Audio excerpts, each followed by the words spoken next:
وقال عز وجل في مقام آخر أيضا كنتم خير أمة أخرجت للناس تأمرون بالمعروف وتنهون عن المنكر وتؤمنون بالله.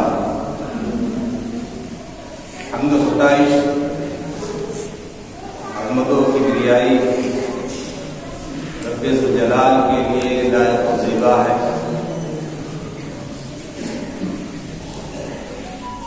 جس نے قرآن عظیم جیسی مقدس کتاب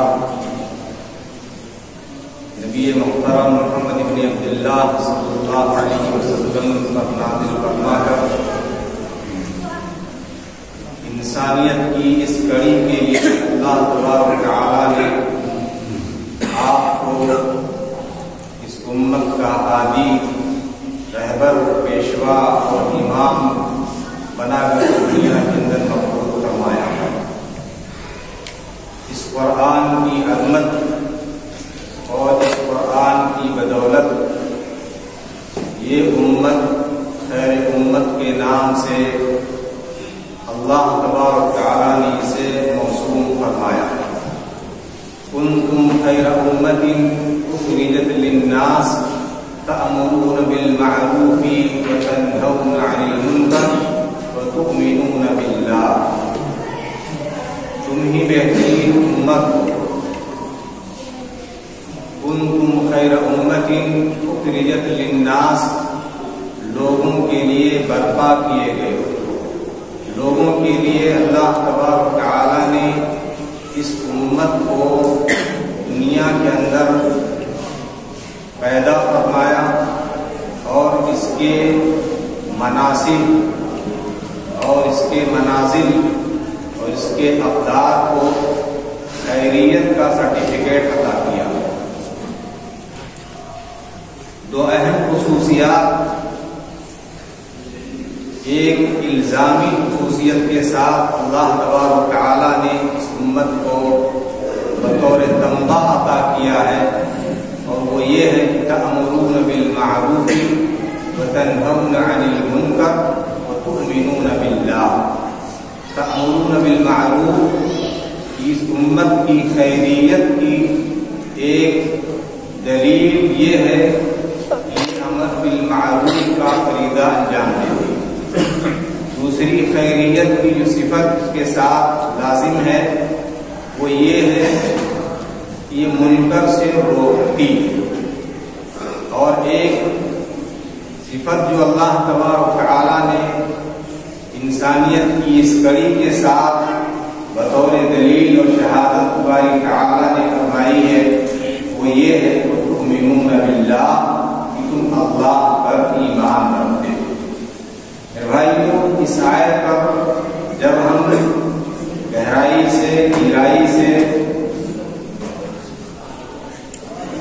اس کے مخ کے اندر جب ہم جھانکتے ہیں تو ہمیں یہ پتہ چلتا ہے کہ یہ ساری سندیں اور ساری شہادات اور یہ تمام تمغے جو ہمیں خیریت کے مل رہے ہیں یہ صرف اور صرف قرآن عظیم کی بدولت ہے، اور یہ صرف اس امت کے لیے نہیں بلکہ قرآن کریم سے ان چیزوں کا رابطہ ہو گیا، جو چیزیں اس قرآن کریم سے چھو گئیں، لگ گئیں، جن سے اس کا واسطہ ہو گیا، وہ ساری کی ساری چیزیں خیریت کی صفت سے متصف ہو گئیں، اور اللہ تبارک تعالیٰ نے انسانیت کی اس آخری کڑی کو اسی خیریت کے تمغے سے نوازا۔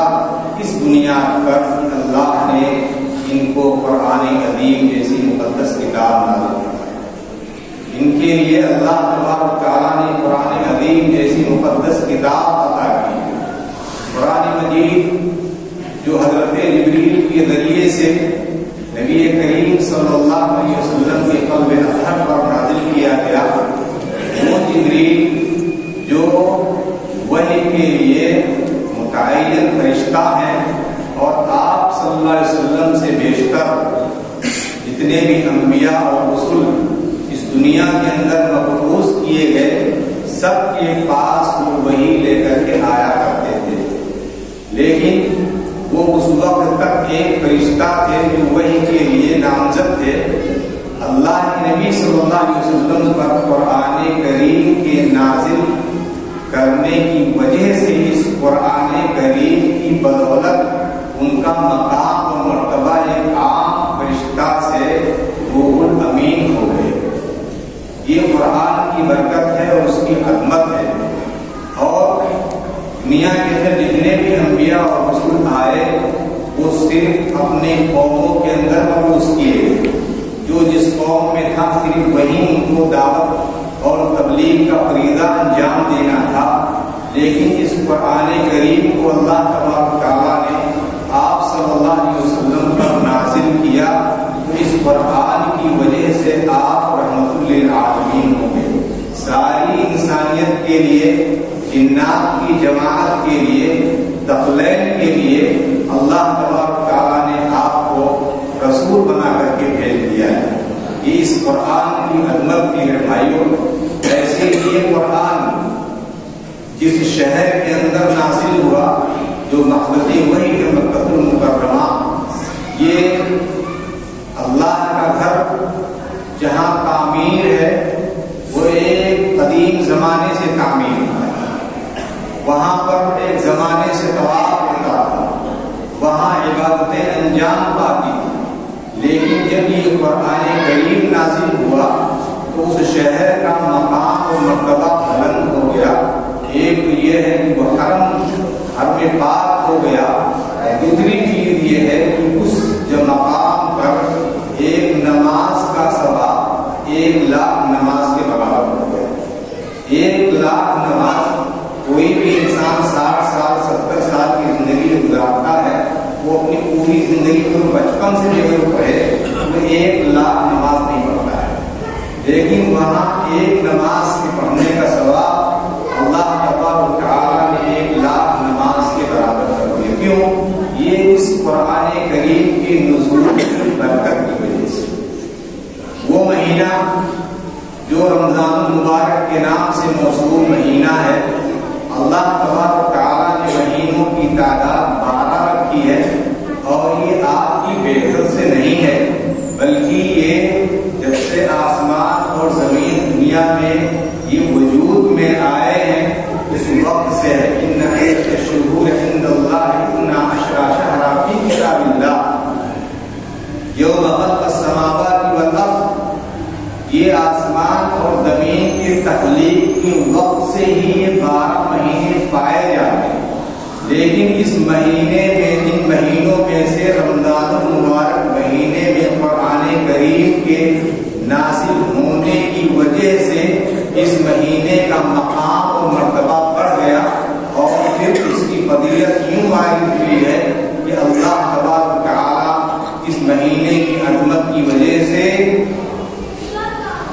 جو شرکس شیاطین ہیں ان کو اللہ تبارک تعالیٰ قید کر دیتا ہے۔ جنت کے دروازے یا رحمت کے دروازے کھول دیے جاتے ہیں، جہنم کے دروازے بند کر دیے جاتے ہیں۔ شہر رمضان الذی انزل فیہ القرآن ھدی للناس وبینات من الھدی والفرقان۔ تو اللہ تبارک تعالیٰ نے ان 12 مہینوں میں رمضان المبارک مہینے میں قرآن کریم کے نزول کی وجہ سے اس مہینے کا مقام و مرتبہ عظیم ہو گیا کہ انسان اس مہینے میں خصوصیت کے ساتھ نیکیاں انجام دیتا ہے، اچھے اعمال کرتا ہے، اور اللہ تبارک تعالیٰ عام دنوں میں بھی اپنے نیک بندوں کے خیر کے کام کو اخلاص کی بنیاد پر 1 سے لے کر کے 10، 10 سے لے کر کے 700 اور الی اضعاف مضاعفہ، یعنی دوگنا در دوگنا، سہگنا در سہگنا اللہ تبارک تعالیٰ اضافہ کرتا رہتا ہے۔ میرے بھائیوں، قرآن کریم کے نزول کی وجہ سے وہ رات، جس رات میں اللہ تبارک تعالیٰ نے اس کتاب کو نازل کیا، وہ رات لیلۃ القدر کے نام سے موسوم ہو گئی، اور اس کی ایک رات کی عبادت اور اس کی بندگی کا جو ثواب اللہ تبارک تعالیٰ کے ہاں نامزد ہے، خیر من 1000 شہر، 1000 مہینوں سے بہتر ہے۔ میرے بھائی بھائیو یہ تمام جو خصوصیات ہیں یہ اللہ تبارک و تعالیٰ نے اس کتاب عظیم کی برکت کے نتیجے میں جن جن چیزوں کا اس سے تعلق ہوا وہ سب کے سب جو وہ عظیم ہو گئے. یہ امت جو امت محمدیہ کے نام سے موسوم کی جاتی ہے اور اللہ تبارک و تعالیٰ نے قرآن حدیث میں اسے خیر امت کے لقب سے ملقب فرمایا ہے. جانتے ہیں اس کی وجہ کیا ہے؟ اس کی وجہ بھی یہ قرآن عظیم ہے کہ اللہ تبارک و تعالیٰ نے اس امت کے اندر انسانیت کی اس آخری کڑی میں باری تعالیٰ نے قرآن کریم نازل فرمایا. اس وجہ سے ساری امتوں میں یہ امت خیر امت کے نام سے یہ موسوم ہو گئی. میرے بھائی اللہ تبارک و تعالیٰ دوسری جگہ فرماتے ہیں كذلك جعلناكم أمة وسطا لتكونوا شهداء على الناس ويكون الرسول عليكم شهيدا. اللہ تبارک و تعالیٰ نے تمہیں خیر امت کے نام سے موسوم کیا ہے اور امت وسط بنایا ہے. میانہ روی ہے، درمیانہ پن ہے ان کے اندر، وسطیت پائی جاتی ہے، اعتدال ہے ان کے یہاں حشو ہے، نہ حذف ہے، نہ افراط ہے، نہ تفرید ہے. اعتدال کی راہ پر یہ امت چل رہی ہے. کس وجہ سے؟ یہ قرآن کریم کی بدولت. قرآن کریم کی تعلیمات ہمیں اعتدال کے راستے پر رکھتی ہیں. اللہ تبارک و تعالیٰ قرآن مجید میں فرماتے ہیں ان ھذا القرآن یہدی للتی ہی اقوم. یہ قرآن کریم یہ انسانیت کو سیدھے راستے کی طرف لے جاتا ہے، جو راستہ درمیانی راستہ ہے. نہ وہاں بہت افراط ہے نہ تفرید ہے، درمیانی راستہ اعتدال کے راستے پر جو یہ قرآن کریم انسانیت کو رکھتا ہے. اور اسی بنیاد پر، اسی خیریت کی بنیاد پر اللہ تبارک و تعالیٰ نے امت کی اس آخری کڑی کو یہ شرف بخشا ہے کہ انسانیت کی دوسرے قوموں کے اوپر یہ گواہ قائم کی جائے.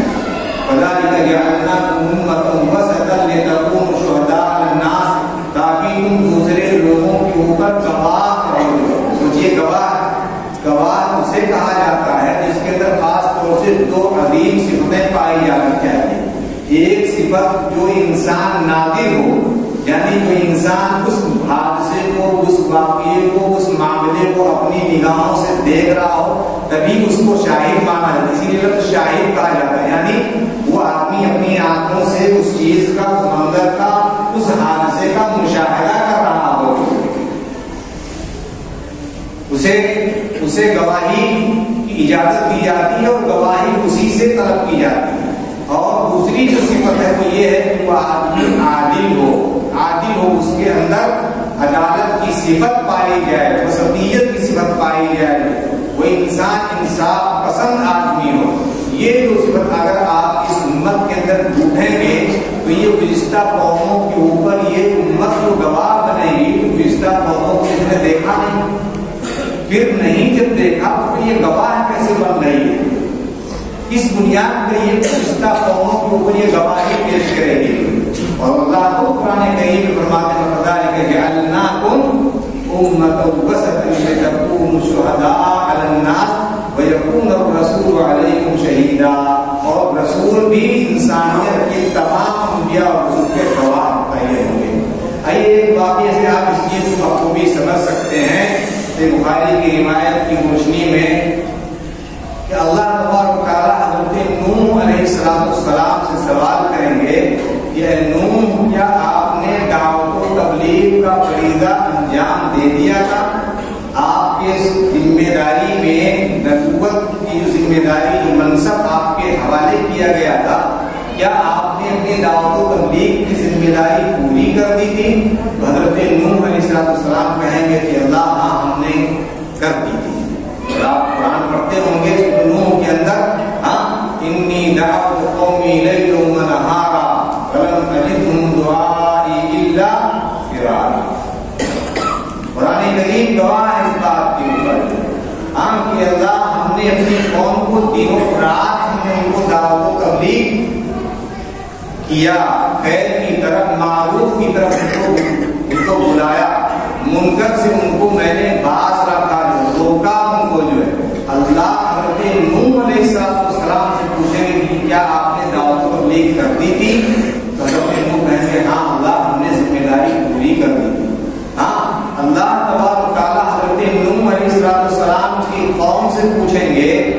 کیا نوح علیہ السلام نے دعوت و تبلیغ کر دی تھی؟ تو قوم کا جواب کیا ہوگا جانتے ہیں؟ ما جاءنا من نذیر، کہ ہمارے یہاں کوئی ڈرانے والا آیا ہی نہیں۔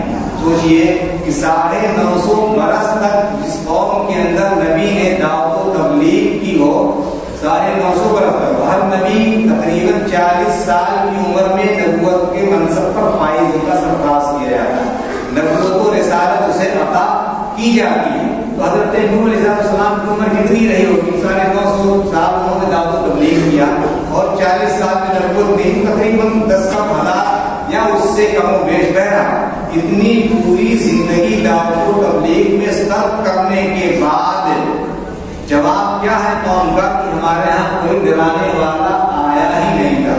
اللہ تبارک و تعالیٰ حضرت نوح علیہ السلام سے پوچھیں گے کہ کیا آپ کے پاس کوئی دلیل ہے، کوئی شاہد ہے، کوئی گواہ ہے؟ جانتے ہیں کیا جواب ملے گا؟ حضرت نوح علیہ السلام کہیں گے کہ محمد محمد اور ان کے امتی گواہ ہوں گے میری دعوت و تبلیغ پر۔ میرے بھائی جانتے ہیں اس وجہ سے آپ نے وہ ماضی نہیں دیکھا، وہ پچھلے امتوں کو نہیں دیکھا، آپ نے نوح علیہ السلام کو نہیں دیکھا، کہ آپ گواہی کس بنیاد پر آپ دیں گے؟ قرآن کریم کی بنیاد پر، قرآن کریم کی بنیاد پر آپ گواہی دیں گے۔ وَكَذَلِكَ جَعَلْنَاكُمْ أُمَّةً وَسَطًا لِتَكُونُوا شُهَدَاءَ عَلَى النَّاسِ وَيَكُونَ الرَّسُولُ عَلَيْكُمْ شَهِيدًا۔ میرے بھائیو یہ منصب ہے اس امت کا، یہ قرآن کریم کی وجہ سے اللہ تبارک و تعالیٰ نے اسے خیریت کے لقب سے ملقب فرمایا۔ اور دیکھو یہ معمولی منصب نہیں ہے، معمولی تمغہ نہیں ہے، سبق نہیں ہے۔ آئیے آپ دیکھیے ایک بار اللہ کے نبی صلی اللہ علیہ وسلم نے حضرت عبداللہ بن مسعود رضی اللہ تعالیٰ عنہ سے کہا کہ مجھے ذرا کچھ قرآن سناؤ۔ حضرت عبداللہ بن مسعود رضی اللہ تعالیٰ نے کہا کہ اللہ کے حبیب قرآن آپ پر نازل ہوا اور میں آپ کو قرآن سناؤں۔ اللہ کے نبی نے کہا کہ میری چاہت ہے، میری خواہش ہے۔ امت کے لیے یہاں میں ایک نقطہ اور ایک اشارہ کرنا چاہتا ہوں۔ آج آپ گویوں کو بلا کر کے گانا سنتے ہو، گویوں کو بلا کر کے مشاعرہ کرتے ہو، اور گویوں کو بلا کر کے اپنے دکانوں پہ مکانوں پہ جب کوئی شعر پڑھنے گنگنانے والا آ گیا تو آپ یہ شعر سناؤ۔ کبھی کسی حافظ قرآن سے ملاقات ہوئی؟ آپ یہاں کہتا ہوں سارے لوگوں سے کہ آپ صرف اپنے سے سوال کرو اپنے نفس سے اور جواب اپنے نفس سے لو کہ کیا آپ نے کبھی کوئی حافظ قرآن آیا آپ کے یہاں اور آپ نے اس سے کہا کہ ذرا حافظ قرآن کریم کی آیت سنائی؟ نہیں، یہ انسانیت مر گئی ہے، اس لیے کہ اس نے قرآن کریم کی عظمت کو سمجھا نہیں۔ گانا سننا، شعر سننا، نظم سننا، یہ سب چیزیں جو ہوگی قرآن کوئی نہیں سنتا ہے۔ اور پھر بہت اگر ہو گیا تو چلو رمضان میں جو ہے قرآن سن رہے، صرف قرآن رمضان میں نازل ہوا ہے، لیکن رمضان کے لیے صرف نہیں ہے وہ اللہ کے یہاں اللہ کے نبی صلی اللہ علیہ وسلم حجت رکھیں گے اور مقدمہ کریں گے اور دعویٰ آپ کو کریں گے اس انسانیت کے لیے۔ سوچئے جس کے لیے اللہ کے نبی صلی اللہ علیہ وسلم مقدمہ درج کرتے ہیں اس کی جو ہے بدبختی کا کیا کہنا۔ وقال الرسول یا ربی ان قوم اتخذوا هذا القرآن مهجورا۔ سوچئے آپ سامنے ہوں گے اور اللہ کے نبی دعویٰ پیش کریں گے اللہ اس امت نے تو قرآن کریم کو چھوڑ دیا تھا، پڑھنا چھوڑ دیا تھا، عمل کرنا چھوڑ دیا تھا، سننا چھوڑ دیا تھا۔ یہ حافظ قرآن سے اللہ نے دیا ہے تو روزانہ آپ ہی جنہوں نے گھر لاؤ اور قرآن سنو، جو ہے اس پر بھی ثواب ہے آپ کو۔ یہ دکان اور مکان کی برکتوں کے لیے لوگ کرتے ہیں، لیکن اپنے نفس کی ہدایت کے لیے، اپنے نفس کی تسکین کے لیے اور اس کے راحت کے لیے انہیں موقع نہیں ملتا، نہ اس کی توفیق ہوتی ہے، ہونی چاہیے اس کے لیے۔ میرے بھائیو بہرحال اللہ کے نبی صلی اللہ علیہ وسلم نے حضرت عبداللہ بن مسعود سے کہا کہ انہوں نے قرآن کریم پڑھنا شروع کیا ہے اور سورہ نساء کی اس آیت پر پہنچے وَكَيْفَ إِذَا جِئْنَا مِنْ كُلِّ أُمَّةٍ بِشَهِيدٍ وَجِئْنَا بِكَ عَلَىٰ هَٰؤُلَاءِ شَهِيدًا۔ سوچئے اب آپ یہاں حدیث خاموش ہے اس سلسلے میں کہ انہوں نے سورہ نساء سے شروع کیا تھا یا انہوں نے ابتدا سے شروع کیا تھا۔ اگر ابتدا سے بھی اگر شروع کیا ہوگا تو سورہ نساء کی اس آیت تک پڑھتے پڑھتے کتنے پارے ہو جائیں گے؟ تقریباً 5 ساڑھے 5 پارے ہو جائیں گے، یعنی ایک بیٹھک کے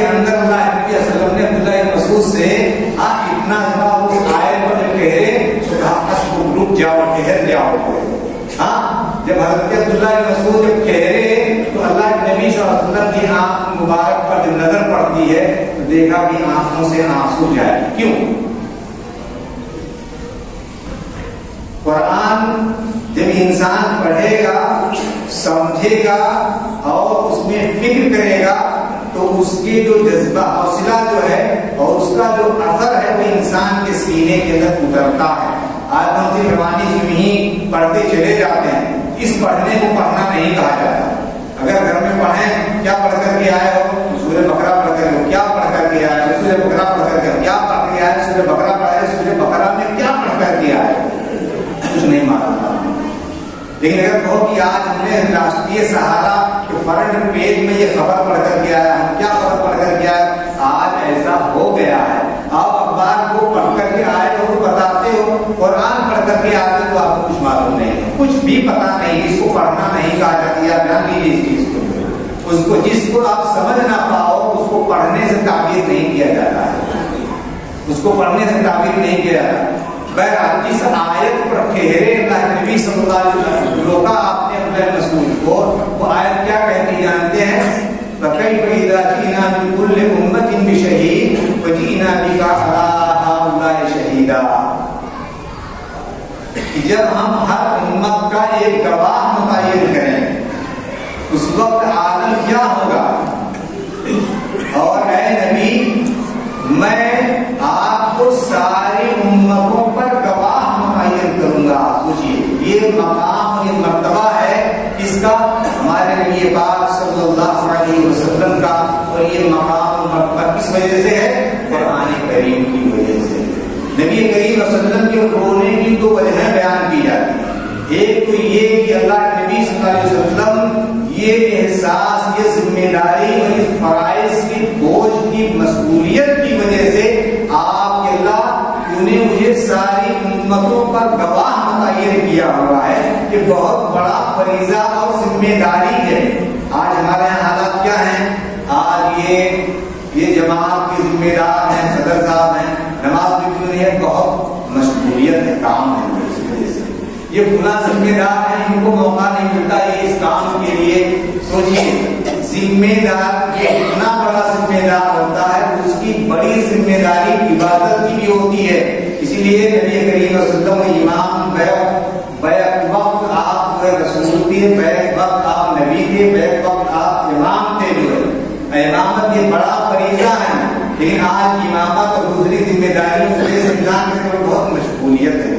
بہت جماعت کا کام بہت زیادہ ہے. آج جمعیتوں کا کام بہت زیادہ، بڑا بوجھ بہت زیادہ ہے. اس وجہ سے میرے بھائیوں اللہ کے نبی صلی اللہ علیہ وسلم اس مسئولیت کی وجہ سے کہ اللہ تبارک تعالیٰ نے ہمیں گواہ متعین کیا ہے، میں اللہ کے سامنے اس مسئولیت کا جواب کیا رکھتا ہے. دوسری جو شرح کی جاتی ہے وہ کہا جاتا ہے کہ یہ بہت بڑا اعجاز تھا نبی کریم صلی اللہ علیہ وسلم کو اللہ نے دیا تھا. اس اعجاز کی خوشی میں اللہ کے نبی صلی اللہ علیہ وسلم کی آنکھوں سے آنسو جاری ہوتے.